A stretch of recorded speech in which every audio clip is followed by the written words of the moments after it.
Tamar Hermes, welcome to Jewish Money Matters. It is such a pleasure to have you on the show. I'm so excited for this conversation today.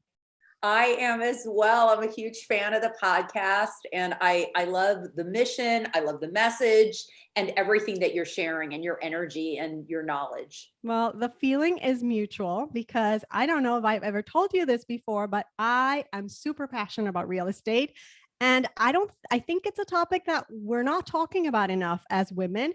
And certainly I haven't given it the attention that it deserves on the podcast. So what better person than you to come and educate us and really get us inspired and give us that clarity that we need, because it can be a little bit of an intimidating topic. And there's a little bit of a boys club mentality in it. So I'm excited to dive in. I know you have a book coming up, The Millionairess Mentality. So we have a lot to cover.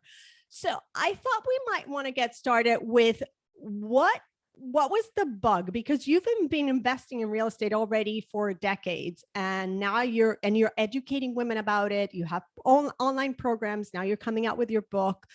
When did this start? When did it click that you said real estate is where the wealth building opportunity is, and I need to get going on this? Yeah, absolutely. So I was an executive in the entertainment industry, and I Mhm. was doing pretty well 25, 30 years ago at this point, making over six figures and thought I had it made, but could feel something inside me thinking, is that all there is? Mm. And when we have to spend over 40 hours a week, even when we have a flexible schedule, we're still trading time for money, and we still have to do certain things at certain times. And I didn't like that. I wanted time freedom. I wanted my life to be designed by me, and I wanted to be able to make the choices that I wanted to make. And so I was searching for how was I going to be able to reduce my expenses, because I didn't come from an affluent family and needed that paycheck really to Right. cover my lifestyle. And even though it wasn't extraordinarily glamorous, it still was provided me with a great place to live, and I could travel and I could go out to dinner with friends, things that we all want. And so I started looking for opportunities. And Mhm. that was when I stumbled onto real estate, and I bought my first duplex. I got a tenant to pay for part of the mortgage. Mhm. And I saw right away how once you're over that hump of the first purchase, because it is a lot of money, then it really starts to grow from there. Mm. And I'm just taking from that we really have to have a long-term view, right? Of what do we want to achieve? What is it that we really want our money to facilitate for us, right? Because the money itself is really never the end. It's really the means. And I heard from you, I wanted to be able to spend time doing other things. I didn't want to trade time for dollars. I think that's something that everybody in the audience can relate to. And I think especially as Jewish people, honestly, we're like really mission driven. Like we want to raise families, we want to build legacies. We have so many other goals. And so this idea of getting stuck in the 9 to 5 and retiring one day with a 401k, it's just not necessarily so attractive. And we're not taught any different. And that's the thing that's so challenging. And that's the reason why I do the work. Oh, and by the way, the book is out already. So it's The Oh, Millionairess Mentality, a professional women's guide to building wealth through real estate. But we'll talk about that later. But I wanted everyone to know you can get it already. yay. And for me, what bothered me the most was that the trapped feeling was really a lack of knowledge. Mm, And that's why I'm so grateful for this podcast, for the world that we live in now, where we have resources where we can get information, because the scariest part is the not knowing. And there's yeah. going to be some uncertainty with any investment. We always have an element of risk. We're trying to mitigate risk, we're trying to calculate risk. But once we learn what we're doing, to me, real estate feels a lot less risky than anything in the stock market, because Mm, I feel like I have more control. And to me, mhm, control means that I can create the financial future that I want. I can sell an asset, I can refinance an asset, I can get cash flow, monthly mhm, income doing nothing. I can do it passively, meaning that somebody else can do all the work for me and I can collect, or I can do the work myself. So, I mean, I mm. have just so many options, and I just want more and more women to understand this, men too, but really anyone should really understand how this works and what we're capable of and the opportunity available. The other one point that I want to mention is you talk about time, and really time is really the thing that hurts us the most in any investment, right? Because we're not patient. Market goes down, everybody gets out, right? Oh, I lost money. No, you only lost money because you left the market. The nice thing about real estate is it's a lot harder to exit. And when it's harder to exit, you're forced to stick in that investment for a longer period. And the result is generally a really big payday. I actually love what you just said, because I never thought about it that way. You're right. There is a benefit to that less liquidity, so to speak, right? Because it is a less liquid investment, but the positive side of that is that you can you can temper down the emotions because you're kind of locked in, but that plays in your favor because you're in this for the long term, which is really what we're all in it for, right? Absolutely. The appreciation and all the things that come with it. And you can count on the cash flow generally, because a tenant is paying the mortgage and the bills. And if your rents and all your expenses are covered by the tenant, and then there's leftover, that's your profit. You can reinvest that, you can spend that, you can live on it. It's very popular right now for a lot of people to build their cash flow first and foremost so that they can actually spend their time and doing what they want to do and having that money come in every month. Yeah. So you talked about the lack of education and the need for us to start learning the how. So let's talk a little bit about the how, because you already mentioned some of the options of the investment options that we have out there, like the syndication or the do it yours, buy a property, have some tenants. There's just so many options.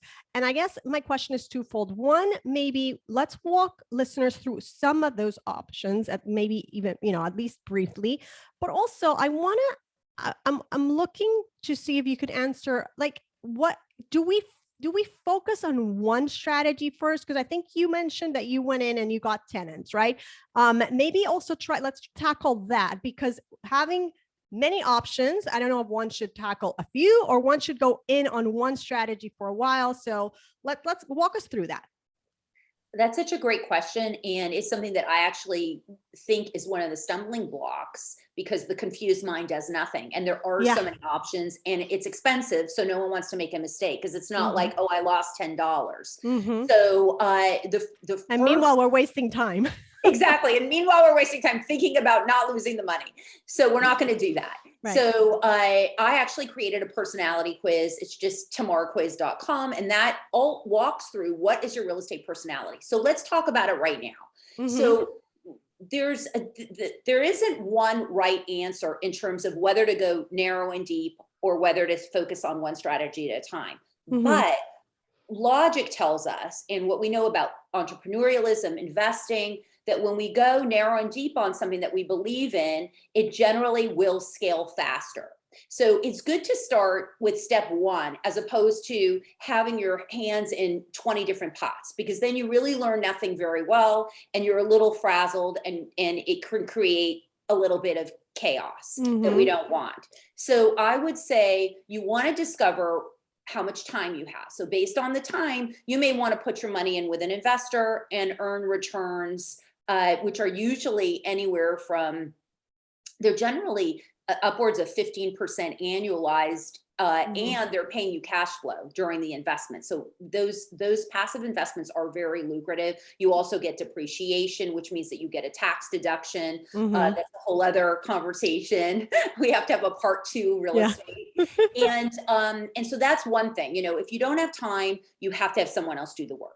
Now, if you have the time, the inclination, you want even more control, because obviously when you turn an investment over to a third party, you have to really trust that person. If you don't feel comfortable with that, some people like to have their own investments. So if that's the case, you need to then decide, well, what kind of money do I have, right? Because more money equals more options. If you have a ton of capital right now that you're sitting on, you can do a lot of different things. You can buy a multifamily unit. You could buy a mobile home park. But if you only have a little bit of resource, you may need to start with a single family home.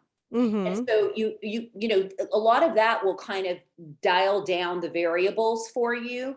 There Mm-hmm. are options within that where you can do seller finance deals, which means that the seller will actually finance the deal and you don't need to have as much capital going in. Or you can bring in a partner that has capital, but you're doing the work and finding the deal. So there's a lot of options. What you need to look at is what is comfortable for you, Mm-hmm. and then what resources do you have? Who do you know that's in real estate? Maybe you have an uncle that's in real estate that's always wanted to teach you, but you've been thinking, no, I don't want to do it. Now maybe you can have a conversation and say, hey, can I give you some money and get a piece of the deal? Or can you help me buy something? You start to open up the conversations in terms of where you can go with this. So, and the other popular model is the short-term rental, and that's Mm-hmm. can't to have a conversation with all of the options.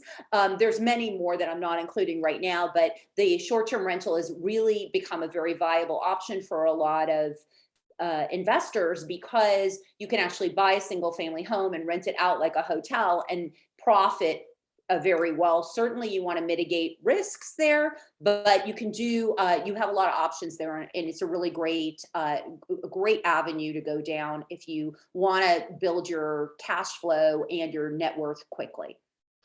And like you said before, there's always going to be an element of risk, and that's why we're going to get a return, right? And so the important thing is actually to act on something, to choose something and do that first deal, right? And you talked about you might have an uncle who might have wanted to give you some pointers, some advice, and perhaps you even have that uncle who has never approached you to give you some pointers. But let's take something from this conversation. It is the onus is on us to start asking the questions, right? To come to the table and say, you know what, I don't know anything about this, but I'm really interested in growing wealth in a way that feels a lot more aligned with my goals, right? And I know you invest in this and I don't know anything about this, would you teach me? I think this is always an important part, because sometimes we're so scared and so shy, and that holds us back from, Yes, right? 100%. And really statistically, even though you hear about a lot of people that are really successful in real estate these days, because it's definitely the genie's out of the bottle. A lot of people know that real estate is a great way to grow wealth, but yet we still have only 30% of women are real estate investors. And out of all the people, men and women, that want to invest in real estate, I think out of all the people that want to do it, the statistic is still extremely low in terms of people that actually end up pursuing it and taking action on it. So it's so true. It really does start with deciding that you're going to go for it and start somewhere, and take some mitigated risk, and don't be afraid to ask people, and also don't be afraid to invest in yourself. I Mhm. have invested a lot of money in coaches, in support. There's definitely resources and mentors that have come to me for no money, but I'm willing to see what it is that I feel will take me to the place that I want to go. Right. And I'm going to invest in that, whatever Right. it is. I'm going to make it happen to get there. Yeah, yeah, yeah. You mentioned a little bit on the different options that we have, and I know you dive into them a lot more in your book. One of the things that you mentioned is the two criteria is that just to even kind of put yourself in a path, I guess. You mentioned the two criteria depends on how much time you have or how much money you have. So the money piece, always I feel it's a question that people have. Perhaps you can tell us what are the different options, because really there's a lot of flexibility. We get a little bit stuck and think, well, until I save $50,000 and I have them liquid in the bank, I won't be able to even think about real estate. But as you and I know, there are really creative options out there on how to finance these deals. So why don't you talk to us about that so that people's minds kind of explode? Yes, so there are ways to finance those deals. Now, money makes things easier. Mm-hmm. And it's just a fact. I mean, we know that if you have a certain amount of money, you can you can do certain things that you can't do if you don't have money.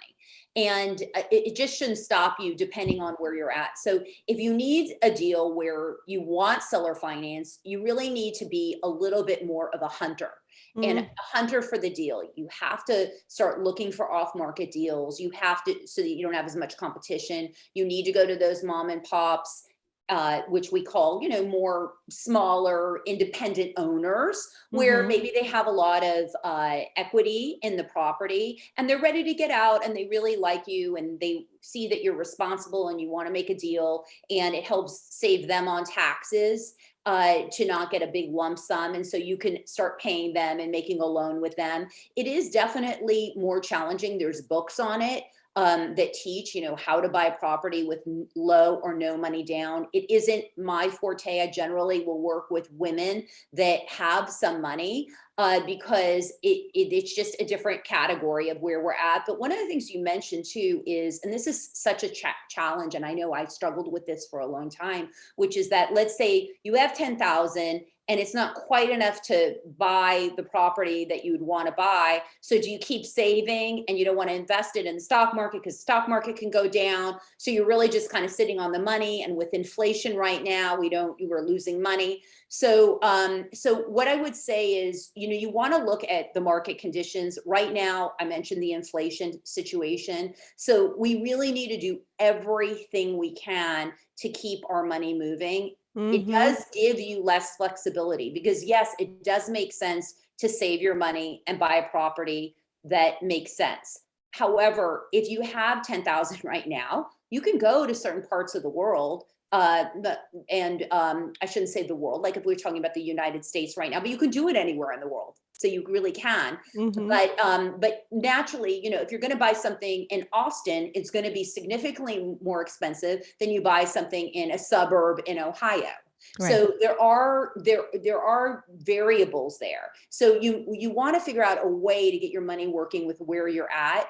There are also ways in which you can find partners. And if I only had $10,000 right now and I needed to invest, there's definitely, if you go on Fundrise and some of these partnership deals, you can actually put your money in and get a very small piece of equity.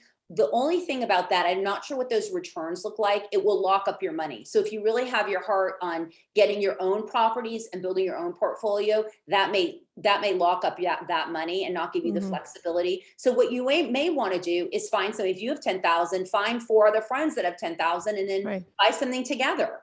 Right.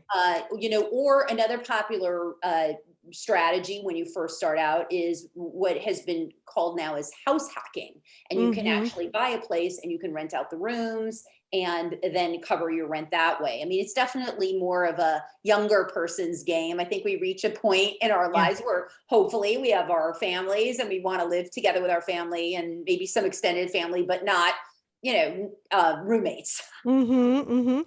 And also looking at we have other assets that are not just the cash in the bank, right? And we might already own a property for a number of years. So that is an asset where we can take money out. So and often we don't think about that. We also don't think about our 401ks. I hadn't even thought about that, to be honest with you, until I read the book. So talk to us about those different options, because again, there are creative ways, and a lot of us are just sitting on the money, but we don't even realize it.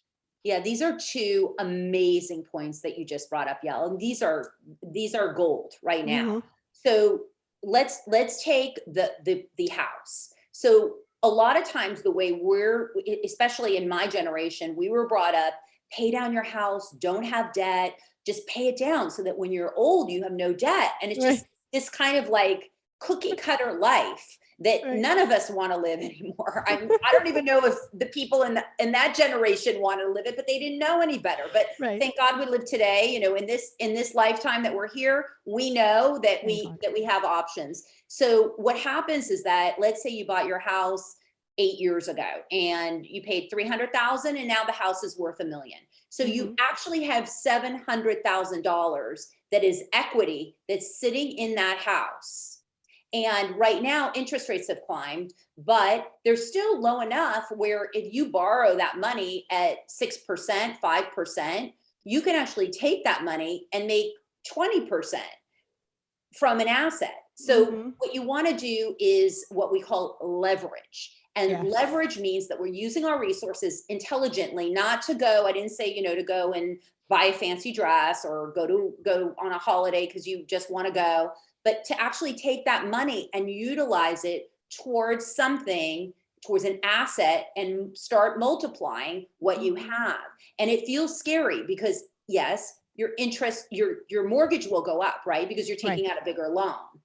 But it's the time where you need to educate yourself and bet on yourself to utilize that money. You also have HELOCs, which is the home equity line of credit, which is another way. Again, if you're using it to buy an asset and you see where you can make that money work for you, it's very different than taking that money because you want to build a new pool. That's not necessarily a great use of the money. People Yeah. do it and it is a lifestyle choice. And so I think it's fine. But I think if you only have $50,000, there's no way I would spend it on building a pool. I would buy a property. And I did that actually when my first property, I had saved $40,000. I could have gone on a first class trip somewhere, but Right. now I have an asset worth $1.5 million. So it made sense. The second Amazing. piece, the 401k, is also very important. So when we're working in a company and we're funding the 401k, oftentimes the company will want to invest that 401k for you. They're doing that to protect you, Right. is what they feel. They want to make sure that that money is protected for you for retirement. But once you leave that company, you can take that money. And if you own your own company, you should have a solo K or a 401k. And with that money, you can do what is called self-directed. Nobody tells you this. You go to a financial advisor, most of the time they're going to sell you the products that they're going to make money on. They don't make money on telling you to go take your money and do it yourself. So that is not a conversation that generally comes into play.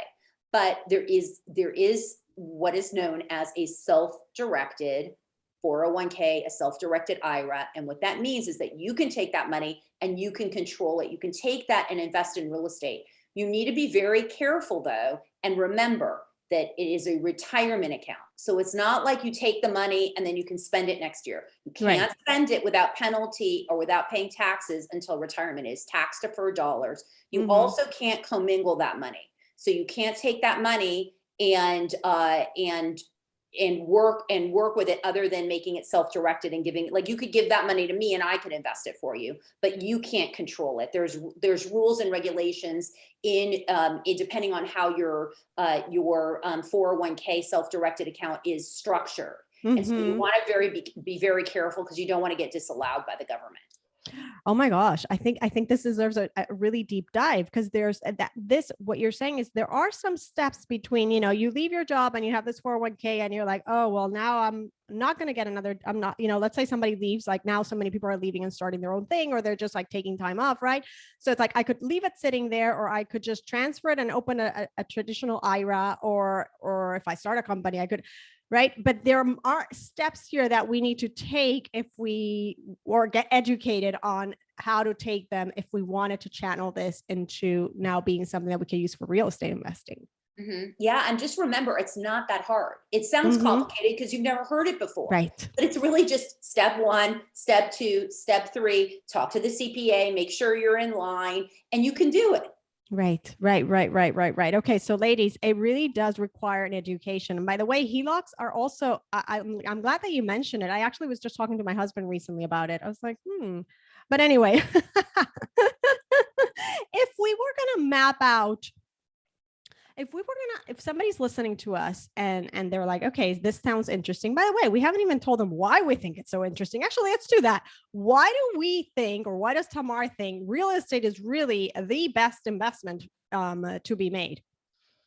I think real estate is the best investment to be made because 1, it offers you all the control that I was talking about in terms of managing your money, and also the market is not as susceptible to the stock markets as the ups and downs. I think it's easier to understand, and that's one of the things that worked so well for me. I'm a smart person, but the stock market, it was just, I'm in it, but not very much. It's maybe a 10% of my portfolio, but it was just up and down, up and down, up and down. And I didn't love that at all. You have opportunities for tax deductions in depreciation and in all kinds of tax incentives for properties. Even if you own your personal property, hopefully you're utilizing all of your mortgage interest payments and all the other things that you can deduct. There's also an advantage to that. You're building equity. you're paying down, if your tenants are paying the mortgage, they're actually paying your loan for you. They're paying your loan for you. Oftentimes you get money left over, which is your cash flow. And then all your bills are paid. I mean, where else can you do that? I know. I mean, there's just not a better deal in town. I know. So I absolutely love the opportunity of real estate. I just don't understand how anyone would not want to buy real estate. Also, over time, if you look historically, maybe the averages, they say the average of real estate investing is 10%, kind of like the stock market. But Right. the truth is, real estate, you make so much It's more. higher. So much more, because they don't count in all the bells and whistles that go into real estate investing. There's just no way. I have conversations with Harvard economists, and they're looking at my portfolio and saying, how are you getting these returns? And I'm just sorry, you're not, investing in real estate. Yeah, no, I believe it. So after you bought that first property, what was the second step? You got the bug, you got those tenants, and then what happened? You got the same type of deal? I did. I got the same kind of deal in the same area. And I did it. I rinsed and repeat several times before I started branching out and doing other things. I also did not have the resource in terms of what was available to me. I was very intimidated by the whole process of real estate investing. Real estate investing was not for me. I didn't grow up wealthy. I didn't grow up with people that parents that had real estate. I didn't understand. Actually, my parents had a house, but when they divorced, we lost the house. So the thing is that I didn't understand all that was available to me. So I was really treading very cautiously. And also, we didn't have the internet then. We didn't have so many of the resources. And I had just been hearing in my head, it's risky, you're going to lose everything. Hold on to your cards, pay down your debt. So I was moving very slowly. So today, if I was going to I maybe would have bought another duplex in the same place. It worked out very well, but there are definitely things along the way that I would have done differently. And I probably would have utilized the 1031 exchange. I would have utilized refinance sooner. I would have been buying more proactively. I wouldn't have been working with my dollars the way that I would have pumped the gas a little bit more. It's funny because now when I was hearing you speak in we were answering the prior question, and you were talking, you mentioned the cash flow, and now you just mentioned the 1031 exchange, and you not being so comfortable with the stock market. I was having this conversation with my husband not long ago where he's not that comfortable with the stock market, but I am. So I manage all of that part, but he's a real estate guy. So anything, like, he could talk about cap rates and 1031 exchanges and cash flow and depreciation, all the things. And for me, it's like a different language. And so it's just the comfort level is not there. But the truth is, he always tells me, Yael, it's actually so simple. It sounds intimidating, but it's like anything. You can learn it. Everybody can learn it. Absolutely. And everything's always scary when we don't know what we're doing, because we haven't done it before.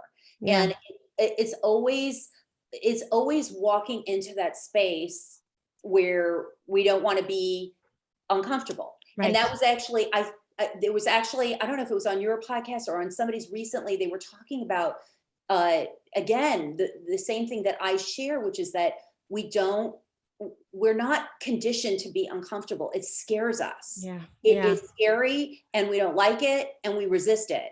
Yes. Unfortunately, the only way to climb the mountain is to be uncomfortable in anything that we do. I mean, you started this podcast. I mean, how much courage did that take? I mean, how many things have we done where we stepped into something and we're just like, okay, here we go. And we have no idea how it's going to land, what we're doing. Sometimes we have nobody supporting us other than our families immediately. And we have to just keep walking if we believe in what we're doing. And I just wanted a life on my own terms. It was non-negotiable for me. It was like kids and a life on my own terms. Wow. Like, that was what I wanted. So, Wow. that was my two things, like non-negotiables. Like you have to ask yourself at the end of my journey here, Right. what am I going to sit on my last days and say, I wish I would have? I don't Mhm. want to have that conversation with myself. Yeah. Yeah. Yeah. Yeah. And we don't realize that on the other side of that discomfort is such a great payoff, right? Like that's where the wonder is. It's so I have something that you wrote in your book, and I'd love for you to expand on this because I just thought it was so brilliant. You wrote, it's just as easy to be wealthy as it is to struggle. And I'm like, she just gets it. Like it is so good, right? I'd love for you to help women with that a little bit because I don't think we get that. I don't think people get that it can be just as easy to build that life.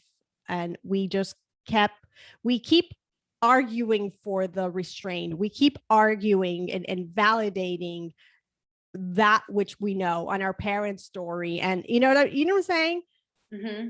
Yeah, it's the difference between knowing and not knowing, Mm-hmm. between wanting to sit in our misery of discomfort of the struggle, or the misery of discomfort of growing wealth, Yeah. because it really is that simple. It's just a Right. choice. Mm-hmm. And so that's why I really believe that that's true, because it's not 100% easy to become wealthy, but it's also not 100% easy to be in struggle either, Mm-hmm. right? Mm-hmm. Like we have to make these choices. Yeah. Which level of discomfort do you want? Right. Just And choose one. yeah, and it's also, the other thing is that we can also choose to maybe go to a higher level. Like we haven't talked about spirituality. Like we Yep. haven't talked about, like, maybe God's with us. Maybe we can decide what we want and trust Yes. in that, and believe, what, do I want to be in this struggle, or do I want to feel like I really want that but I'm afraid to get it? Or do I want to feel like, hey, I'm here on this earth and I'm not alone. I have also resource. I have power behind my back Thank to you. help me. Exactly. And I think that is such a golden point because it's like all of a sudden we get the being stuck is such a me-centered place. It's such a place of ego and devoid of God and godliness. Whereas surrendering to God's will and God wants you to have all of that, that is such a higher place of being where, yes, of course you're going to get uncomfortable, but you're doing God's work. You're doing God's mission. What? Because it goes back to the why. Like you said very clearly, I wanted the freedom to raise my family, to do it, right? That's what God wants for me. He doesn't want me to be suffering. So I have to I have to get out of my own way. Yeah, absolutely. Absolutely. And it also takes a lot of the fear away, doesn't it, when it's not all on you? Like you said, that me Yes. centric, like all of a sudden when there's a higher feeling of like, you know what, I'm here not to be in a struggling space. I'm Right. here to create. And yeah, I mean, if I fall, somebody's going to pick me up. I'll Yep. pick And myself up. the and there's no better entity to pick us up. Yeah, and especially when, especially as you're younger and we have energy, and I'm actually entering a little bit of a different season in terms of, like, there's certain things I don't want to do anymore. Right. Whereas I used to be like, yeah, let's do that. Now I'm like, I'll pass on that. But when you're younger, you can you really are so able and capable. And if you look at successful entrepreneurs, successful investors, I mean, they took those risks because they knew, hey, if I fall, like, there's not that much that's going to happen. It's like, Right. we're not that much at risk. I can create it again. I can recreate. Yes, yes, yes, yes. So, so good. You mentioned your parents, and often on the show we talk about the fact that our upbringing, and this ties into what we're just talking about right now. Our upbringing does shape a lot of how we end up thinking about money and behaving with money. What was your upbringing like? I know your father was a Holocaust survivor, so talk to us a little bit about your upbringing and how that impacted you as you transitioned to adulthood and making those big financial decisions. Yeah, absolutely. That was one of the huge hurdles for me. My father was in the Holocaust. My mom was actually a pioneer in Palestine before it became Israel. She used to have in her kibbutz, she had Syrians shooting at her as a young girl because her family was there to create the land of Israel. And so needless to say, both my parents grew up with an intense amount of legitimate, real fear that, we can't even fathom in our lifetimes. And as we know, any traumas, they stay with us. And so as they were bringing up my sister and I, we were affected by the way in which they were able to function in the world and the way they were able to nurture us and love us and teach us, which was a little bit limited because what they knew was survival. What they knew was protect yourself. What they knew was stay safe. And staying safe a lot of times, and I think about this sometimes, is one of the big hurdles for me, I think, in growing wealth had to do, and even having peace with having money, has to do with the fact that I realized that for my parents, being seen was dangerous. Yes. And when we think of money, it creates more visibility. It creates, you have a fancier car, you have a bigger house. That could be psychologically perceived as being a feeling of danger. Yeah, it's triggering. I think I had a little bit of that. It took me, the first chapter in the book is it's okay to want money. It took me a really long time to not feel greedy, to not feel like it was ungrateful for just in my breath, my life. Wasn't that enough? And to actually want to have more and not be afraid of having more. Yeah. So powerful. It's so true because there's a difference between surviving and thriving, right? And they really, that's what they knew. They needed to survive. And for them, their level of contentment was, right here. My mom, still lives in a place where she would rather be comfortable than be uncomfortable. And it definitely, I feel like, impairs the quality of life that she has. For her, safety is so ingrained in her core, and being comfortable is just where she feels like she feels alive. The other doesn't feel comfortable. So she didn't have as many resources and tools as we had in this generation. We had so many more resources and mindset tools and ways in which we could think about how we want to live, and so many more choices. It's a very different time. Yeah, it's so important for women to be aware of that story. Also, because a lot of the times, as we're building a newer story, we still feel like there's that legacy, right? And we can't outdo our parents. It's very uncomfortable because there's that feeling of belonging, and this is all very subconscious, but it happens very often, and we reach a point where we just hit that point and we can't get past it. And we don't know why we're not getting past it, because we're perfectly qualified and we have all the opportunities and all the things. But sometimes there's that, like, how could I do better than them? Why is it what they build not enough? Right.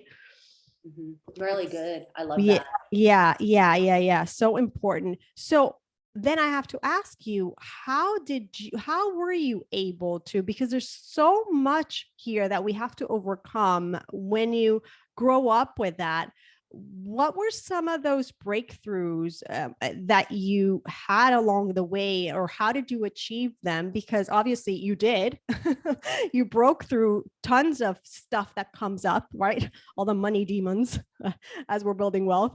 Can you share with listeners some of those experiences where you had some of those breakthroughs?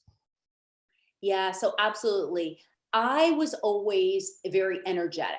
And remember, I tapped into what I didn't want, which was to be a prisoner to a job.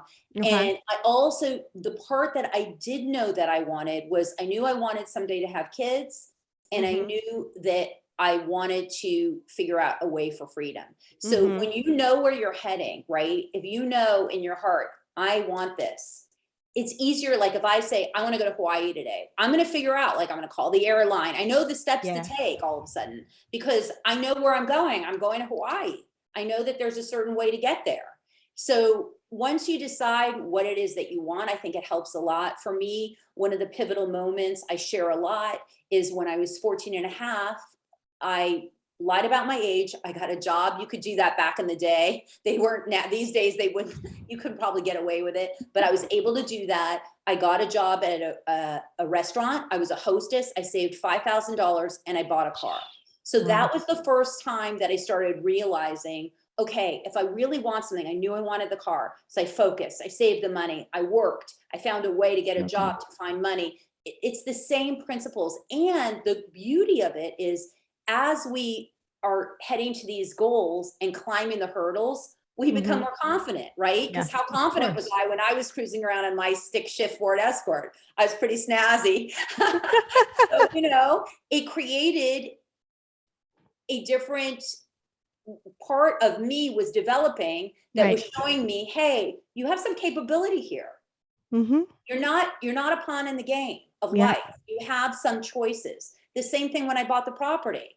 I just walked through it now, and every step we just get stronger and stronger. And then we need to stop and acknowledge the wins, which is still hard for me. It's hard for really successful women. Yes. And I think that is so key, because yes, it's all in the action, but some of us are so action driven that we forget to stop and really let that sink in. Oh, what I just achieved. It's really important that we do that.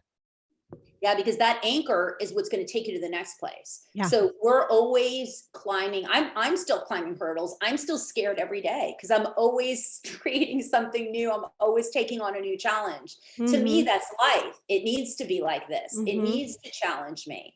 And with every step, I need to sometimes ground myself, take a deep breath, and look back and say, you've got this. Look what you've done. Exactly. What you've done.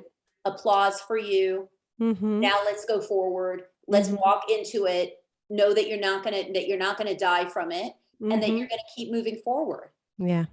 So good. So helping women listening move forward.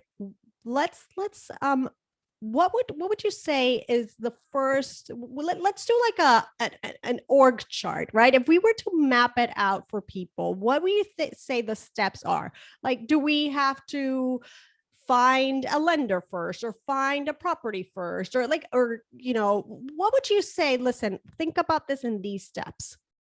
Well, the first thing is to figure out what it is that you want, right? And figure out your time.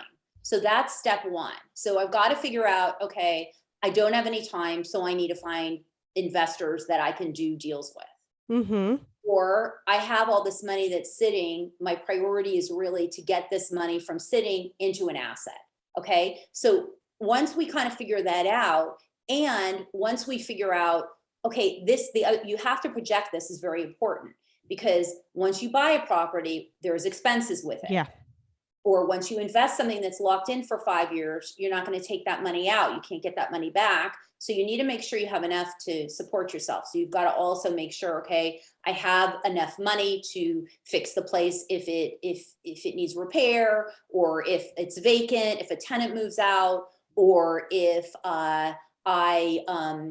suddenly decide to change jobs, or if someone needs a medical bill paid. I want to make sure I have all of that taken care of. So we set all that up, and then we start taking action, because by then, okay, I'm going to invest passively. So I need to find a passive deal. Then you have to decide, okay, do I like the multifamily? Do I like mobile home park? And then you got to start go to meetups, go to network groups, start meeting people, start talking to people, and start vetting, start getting information. There's a lot of free resources on my website too. If you go to, when you go to tamarbook.com, there's a lot of free resources there that, that you can get in terms of, vetting deals and questions to ask about, when you're buying a property. So those are all things that you will want to do. And then based on that, then we start taking an action step plan, right? So if we want to buy a single family home, we have to decide where, right? Where are we buying? And then once you do that, then you can start narrowing in on, okay, this is where I'm buying, this is what I want. Once it gets, once you start getting kind of I'm in sort of a new monopoly right now. I have an area out of Austin that I'm buying in. I'm just about to put the third property under contract. I have a whole, configuration in terms of what they'll pay, what the rents are, what the tenants are like. Like I know the area. I know, we call it if you're a real estate investor, they call it farming, right? You pick your neighborhood, you know where you're looking. And that really helps a lot. It makes it really easy to make a decision, so that when this property came up, I could quickly do math. I could quickly see how it would work for me. I know the budgets, I know all the elements. So that's part of what will happen once you start narrowing your focus in on what you want. So that's really important, because that will make taking action a lot easier, right? The more we know, the more comfortable we are. Yeah. And you mentioned, and I'm glad you mentioned it. I think the second thing that you mentioned was getting a handle on your finances, which is something that we all have to do no matter what, right? So no matter what, we all should be sitting with our numbers and knowing what is our financial picture right now. What does that look like? Like that's really a starting point for anything that you want to do in order to continue on this path of growing wealth. You got to know where you're holding. So I'm glad you mentioned that. I want to ask you about, now that you have all these years of experience under your belt, any one of these where you felt like, wow, that was extra challenging, or maybe you even might call it a failure in some sense, but like one of those that you like learned a lot from, and you're like, I'm not going there again. This is worth sharing for people so they don't make the same mistakes. What's one of those doozies?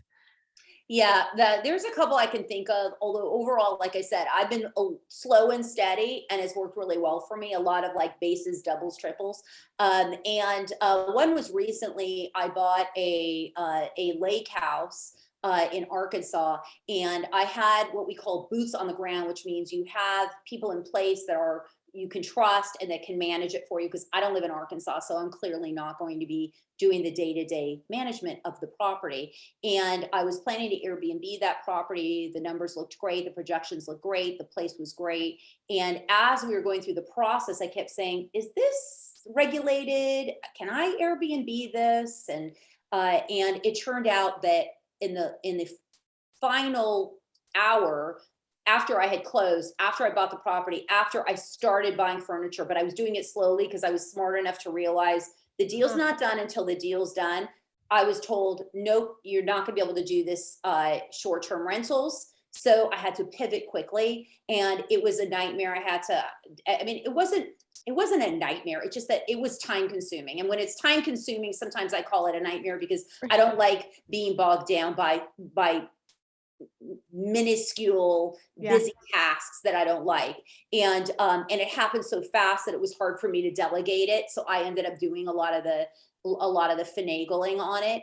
And it was a hassle, because I had to return furniture. I had to pivot and figure out, okay, what am I going to do in this situation? What I ended up doing was I ended up renting it to a long-term tenant, and I was able to still cash flow, which means I have extra money left over still every month. Great. And it wasn't ideal, because it wasn't the projected returns I was looking to. And it bought me a little time to kind of decide, okay, what am I going to do in the future? The laws may change over there, but I also may have some sort of plan B. But what it taught me, the long story short, which a little late for that, but what it taught me was, unless a deal is done, a deal's not done. So even if someone knows the area and they're telling you, yeah, it's fine, until the person that actually decides if it's fine, the city, the county, every single person, you don't have an agreement. So don't count on that. Don't count on anything in any deal that you're doing until you actually have verification that that's right. Yeah. That's actually what's going to happen. Yeah, I love that. And the truth is, like you said, you were able to turn it around, but it was a hassle. I mean, you now have this property, have a long-term tenant, and this is going to probably appreciate, and you might do all sorts of things. But for listeners to understand, it wasn't what you were expecting, what you had projected in terms of the cash flow. So that's a bit of a pain in the neck. 100%. I mean, now the thing is, because real estate's so generous, I have a huge tax deduction on the property, which is going to more than pay for itself. I do have a tenant that's paying the mortgage plus extra, not a lot of extra. I could probably maybe take Yael and her husband out to dinner, maybe afford that with the monthly. We'll take you up on that. And although the good thing is that I was conservative going in, I was a little more bold because I trusted my instincts. I trusted the partner to be able to execute, and it taught me to be a little bit more cautious. Deal's not done until the deal's done. Yeah. Some people might be listening at us and they might be like, well, why are we having this conversation in this crazy real estate market? At the end of the day, like, this is really crazy. It's not a buyer's market. So, some might be saying, I don't even know why Yael is diving into this conversation. What's your take on that? Because you just mentioned that you're closing on some properties in Austin. Not long ago, you did that lake house. What's your take? How should we take this at the moment? Yes. So currently I am under contract on 5 properties, and actually probably, well, if I include the passive deals that I'm involved in, more like 8 properties. So the thing is that real estate, the best time to buy real estate was 20 years ago. The second best time is today. And the truth is, yes, it is a buyer's market if you are creative, if you are diligent, if you can get off market deals and look and be strategic, or get in with partners that get access to off market deals. There's a couple deals I'm in that I didn't do anything. They found the deal. I just put the money in. So it's always a good time to buy. And the truth is that the other side of the coin, in terms of, oh gosh, real estate's so high right now, is when you're losing 8% on your money in inflation while it's sitting in the bank. In 10 years, your money's almost gone. Yeah. So you tell me, I'd rather pay an extra $30,000 or whatever it is to buy an asset to start building wealth, as opposed to letting, the government just keep printing and making the dollars less and less.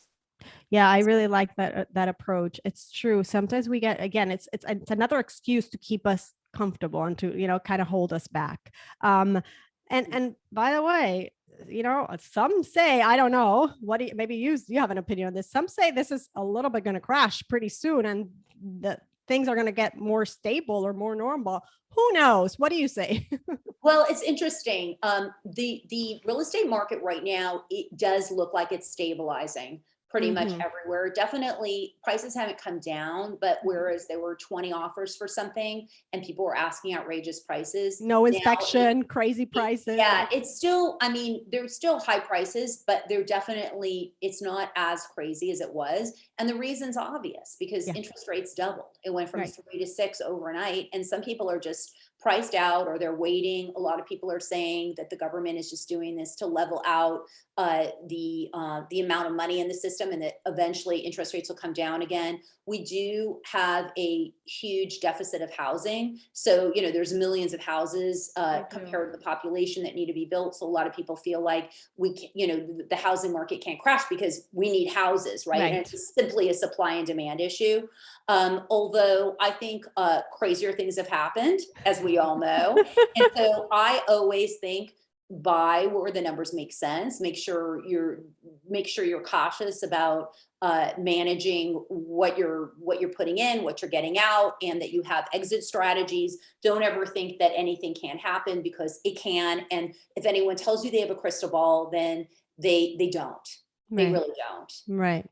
The one thing I was going to say is, one of the best crystal balls, though, is history. And if history repeats itself, which it has over and over again, it tells you that we are going to experience a recession and a crash. Yes.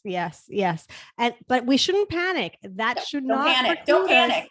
That's a first rule. Don't panic. Keep getting yourself educated. if you really want to do real estate, find those deals and get yourself moving. Don't panic. All right. Before we wrap it up and you tell us where we can find you, and I know you have so many wonderful resources for all of us to learn, I want to do what I call Jewish Money Matters fill in the blank. So I'm going to give you an open-ended sentence and you'll finish it with the first thing that comes to mind. All right. Okay. Okay. When I give charity, tzedakah, meiser, however way you want to call it, I like to give to. I like to give to women and girls that need money because I feel like if they're educated, if girls are educated, if women are educated, then they can do so much in the world and they just need the opportunity. Yes, so true. And by the way, as we're having this whole conversation, I had this fleeting thought of like, you know what, getting educated in this and sitting with somebody like Tamar is so much more valuable than getting a college education. I know what I'm saying is a little radical, but I just think it is. Like every teenager should be getting an education on this and not sit in a classroom learning all these classes and paying hundreds of thousands of dollars in student loans for nothing. Sorry, not a great way to build wealth, people. Anyway, I'd love to make more money because I like to make more money because, as my best friend always says, money is the river that waters growth. And I just can't think of a more poetic way to just say why money is valuable. Mm-hmm. Yeah, that's so beautiful. I love that. Something I wish I'd learned about money growing up is I wish I knew that it wasn't for other people, that it was also for me, that it's really for anyone that wants it and is willing to get it. I really, so in my heart, believed that money was not for me. And it was just so permeating. And I wish I didn't have that feeling, because I think if I would have known, I probably would have made a lot of different choices earlier on, and I would have been happier. Yeah, you just reminded me. I growing up, I heard a lot from some member, not everybody, but some members of my family in particular. I don't know if it has the right translation in English, but it was something to the effect of like, some are born with it, some aren't. It was like that limited mindset, which you and I, and hopefully listeners know by now, it's so not true.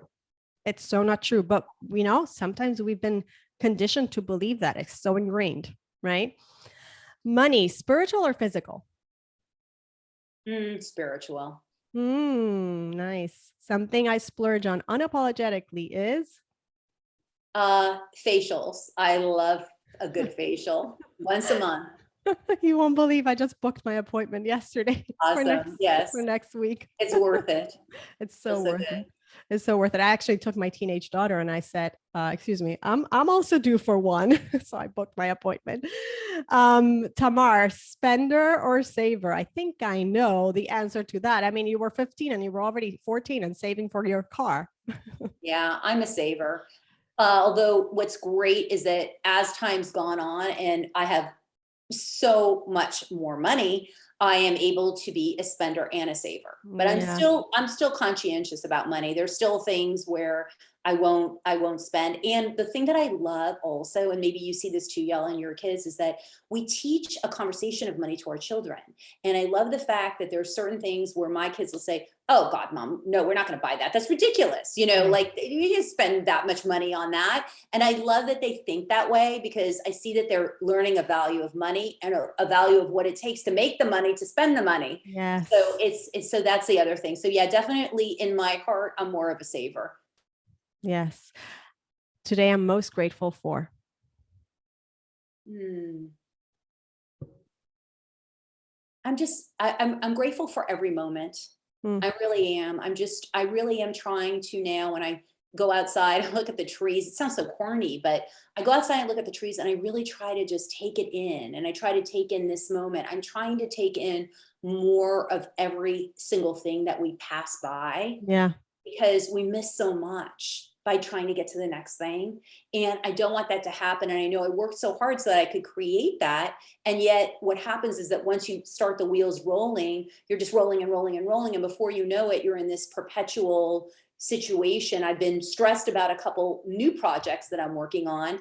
And I have been feeling myself waking up thinking, oh, is this going to work out the way that I want it to? And then I have to, go to God, go to faith, and then Yeah. also get grounded in, okay, look how beautiful I'm in the bed and the trees, and get grounded a little bit more to have grace. And so Yeah. that's really what I'm grateful for right now, is just that, that I'm here, that I'm healthy, and that I have these moments to cherish and to grow from. And it's really just a journey. Yeah. Yeah. I'm glad that you gave us that reminder. And it goes back to that conversation about celebrating the wins and that anchoring feeling so that we can move forward. It is challenging for people who are more action driven. We really have to be intentional about that. And it's interesting you mentioned, because I've been struggling with the same thing. And I went back to my prayer practice in the morning, because I just know that it's just so much better when I take the time to really be intentionally grateful and in the moment before I run and do. Finally, Tamar, and I believe Jewish Money Matters because Jewish Money Matters, I believe, because we need to connect with where we came from, because it really is everything that we are ultimately. And there's the fact that, to me, just even connecting Jewish and money, it just, Jewish is who I am, and money is just an expression of value and grace and walking through the world. So it's all connected for me. Yeah, beautiful. Tamar, such incredible work, such a powerful conversation. Where can we find you? I know you have a lot of resources on your website. Tell us what that is. Yes, I shared a little bit, which is that you can get the book, The Millionairess Mentality, on at tamarbook.com. And the quiz is in there. So once you get the book, you can take the quiz, but you can also go to tamarquiz.com if you want to take the quiz. And that's going to tell you about your real estate investing personality. And then if you just want free resources, there's a lot of them inside the millionairesmentality.com. I believe Tamar Book will take you there. And inside there are all, there's a toolkit that offers a lot of the tools that I share throughout the book. And you can download those and work through the worksheets and work through a couple of ideas in there. And then also sign up for my newsletter. So awesome. And so then you can also get the resources every week. So awesome. And I think you run a mastermind even for women who want to be real estate investors, don't you? I do. I have a group coaching program, and you can find that also at that website. And Wealth Building Concierge is my company, and also a high level mastermind, which is a peer group of 7, 8, 9 figure women. Beautiful. Wonderful. We're going to go ahead and check all those out. I'm going to take the quiz, although I know I'm a passive. I know that. I'm like, when is it that we're putting our money, Matt? I always tell my husband, he's like, I got this. I'm like, okay, let's talk about it. Anyway, Tamar, thank you so much. So appreciate this conversation. Keep up the good work. And come back again. I think we're going to keep having fun. Yeah. I have to write another book, so we can talk about that. There we go. I need another year. Thank you so much.